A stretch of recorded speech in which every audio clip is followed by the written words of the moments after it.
7 دانه طفل دارم. یک خودم هستم 10 سال میشه پدرشان وفات کرده.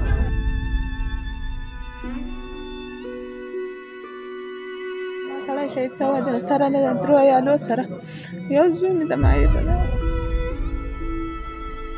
کور کې څه نه وروځي په نه وانیولې.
بسم الله الرحمن الرحیم.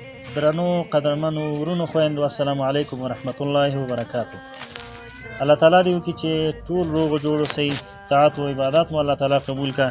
د کابل ښار 15 ناحیه کې شتون لرو چې دلته مو 80 کسو بېوزلو، بېچارو، یتیمو، نابینایانو ته څو قلمه خوراکي توکي راوړي او دا به ورته سپارو. دا په داسې حال کې ده چې زمونږ بېوسه هېوادوال دوی کې ډېر داسې خلک وو چې روژه په نهاره نیوله او اوبو سره به یې ماتوله.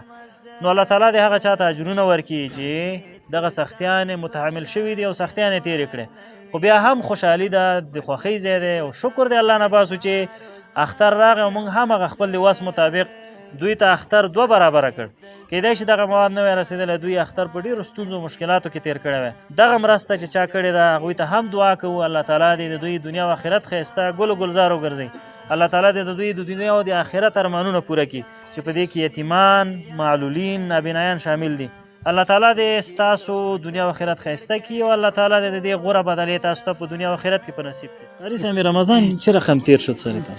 اول خب به همه افغان‌ها به بسیار سختی سپری شد، باز بالخصوص سر ما معلولین که توانایی کار ما محدود است. با وجود این محدودیت هم دولت و ادارای خصوصی به ما توجه نداره، یعنی ما کار نداریم، وظیفه نداریم و خانواده های ما در گرسنگی مطلق روزگار سپری میکنه و بسیار زن مشکلات زیادی داریم.